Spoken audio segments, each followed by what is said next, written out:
राजन जैन मेरठ से पूछते हैं, नमोस्तु महाराज जी। संसारी व्यक्ति मृत्यु से पहले अपनी वसीयत बनाता है, लेकिन क्या एक तत्वज्ञानी सम्यक दृष्टि को वसीयत बनानी चाहिए?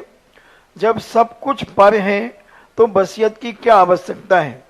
बाद में संपत्ति का कुछ भी हो, कोई भी ले, उसे क्या? गुरुदेव, एक सम्यक दृष्टि की वसीयत कैसी होनी चाहिए? गुरुदेव, कब हमें वसीयत करनी चाहिए और कब संपत्ति का स्वामित्व ट्रांसफर कर देना चाहिए? यदि वसीयतनामा खत्म हो जाए तो दुनिया खत्म हो जाएगी। वसीयतनामा खत्म हो जाए तो दूध कभी दही नहीं बन पाएगा और दही कभी घी नहीं बन पाएगा और घी नहीं बन पाएगा तो दुनिया के व्यंजन भी नहीं बन पाएंगे। प्रकृति ने वसीयत दी। यदि प्रकृति वसीयत नहीं देती तो ये संतान क्रम कैसे चलता? वसीयत अनेक रूपों में आती है और जिन गतियों में वसीयत नहीं होती उन गतियों में मोक्ष भी नहीं होता। देवों में वसीयत नहीं होती, वहां से मोक्ष नहीं। नारकियों में वसीयत नहीं होती, वहां से मोक्ष नहीं है। त्रियंचों में एक इंद्रिय दो इंद्रियों में वसीयत नहीं होती। वसीयत की जहां परंपरा है वहीं से मोक्ष है। संतान क्रम क्या है? वसीयत है अपने मरने के बाद अपने अंश को छोड़ देना, इसी का नाम ही तो वसीयत है। अपना अंश छोड़ देना। यदि ये वसीयतनामा खत्म हो जाता तो तीर्थंकर भी नहीं मिलते। नाभि राय के यहाँ जन्म दिया, नाभि राय की मरु देवी की वसीयत से हमें कौन मिले? ऋषभदेव। यदि नाभि राय और मारू देव की वसीयत नहीं होती तो अपन को क्या मिलता? माता त्रिशला और सिद्धार्थ से हमें महावीर स्वामी वसीयत में मिले। अंश वसीयत बुरी नहीं है। यदि वसीयत खत्म हो जाएगा संसार खत्म हो जाएगा। बस वसीयत अच्छी होना चाहिए। यदि हम एक दूसरे को संस्कार नहीं देंगे तो प्रकृति का नियम है अनभ्यस्त विषातु परतः अभ्यस्त विषया तु श्रुतः। जिस चीज का हमें अभ्यास ही नहीं है वह तो हमें कहीं ना कहीं से वसीयत में लेना ही पड़ेगा। और वो जो हमें संस्कार देता है वो वसीयत में पिता बेटे को संस्कार देता है, बेटा अपन जैन कुल में है, अपन उच्च कुल में है, इस वंश में इस कुल में ऐसे कार्य नहीं होते। ये कहाँ से मिलेगा तुम्हें? वसीयत से मिलेगा। तुम जैन हो ये तुम्हें उपाध्यायी है कि तुम्हें वसीयत में मिला है जैन शब्द? यदि पिताजी कहते कि तुम जैन नहीं हो तो तुम क्या लिखते? मैं नहीं हूं। पिताजी कहते साहब आप तो जॉन साहब हो तो तुम क्या लिखते? जॉन लिखते। पिताजी ने कहा तुम जैन साहब हो तो अपन जैन लिख रहे। अब देखो ये जैन भी हमें वसीयत में मिला है। संस्कार जितने हैं सब वसीयत में मिलते हैं। और सम्यक दृष्टि अपनी वसीयत छोड़ता है, जिसके लिए पूज्यवर समंतभद्र महाराज ने रत्नकर श्रावकाचार्य ने जिसका नाम दिया प्रभावना अंग। प्रभावना किसे कहते हैं? जो हमने पाया है वो हम दूसरों को भी शेयर करें।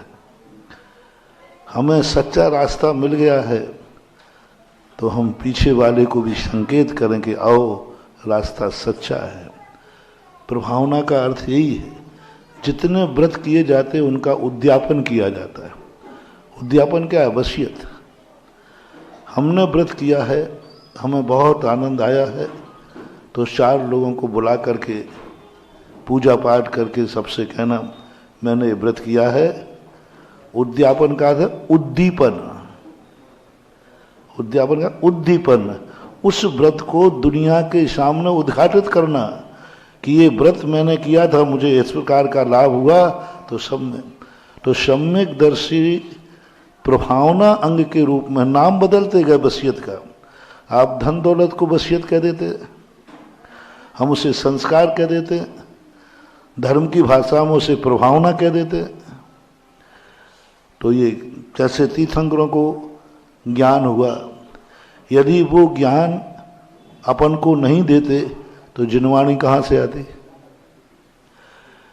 जो जिनवाणी है ये ज्ञान हमारा है कि तीर्थंकर की वसीयत है? तीर्थंकर की वसीयत है। उन्होंने ज्ञान प्राप्त किया और समोषण में बैठ करके भव्य जीवों को अपने ज्ञान की वसीयत सौंपी। यदि तीर्थंकर हमें नहीं बताते तो ना हमें मोक्ष का पता चलता, ना धर्म का पता चलता, कुछ भी नहीं चलता। इसलिए सम्यक दृष्टि जीव अपने संस्कारों की वसीयत सौंप के जाता है और वही वसीयत आगे जाकर के एक बहुत बड़ा रूप धारण कर लेती। तो ये सम्यक दृष्टि हो, चाहे संसार हो, चाहे परमार्थ हो, वसीयत के कारण से ही यह दुनिया में व्यक्ति अपने अच्छी बातों को जीवित रख पाता है। यदि वसीयत नामा खत्म हो जाए तो सब खत्म हो जाएगा। 18 कोड़ा कोड़ी सागर वर्ष तक वसीयत नामा खत्म हो गया। धर्म का परिणाम ये निकला कि ऋषभ देव को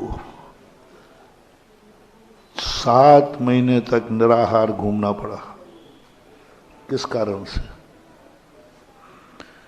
ऋषभ देव को आहार क्यों नहीं मिला? उनके कर्म की दृष्टि नहीं करना, श्रावक की तरफ से क्या ढूंढ रहे थे वो? उनको मनमाफिक भोजन नहीं मिल रहा होगा, अब जो उनको खाना होगा वो नहीं मिल रहा इसलिए चले जाते। नहीं, क्या नहीं मिल रहा था? नवदा भक्ति। अब नवदा भक्ति हम करना भूल गए क्योंकि वो तो हमें वसीयत में मिलती है। अब नवदा भक्ति वसीयत में न मिलने से ऋषभ देव को 7 महीने तक निराहार घूमना पड़ा। और वसीयत मिली होती तो सीधा कलश उठाते, हे स्वामी बोलो नमोस्तु नमोस्तु, अत्रो अत्रो तिष्ठो तिष्ठो, मन शुद्धि, वचन शुद्धि, काय शुद्धि, हार जल शुद्ध है, हे स्वामी आइए। महाराज आ जाते। लेकिन वसीयत खत्म हो गई थी, संस्कार खत्म हो गए थे। तो ये है, वसीयत तो होना चाहिए। अच्छे संस्कारों को हमेशा लेकर के नहीं मरना चाहिए, अच्छे संस्कार किसी को दे करके ही मरना चाहिए। ये परंपरा है।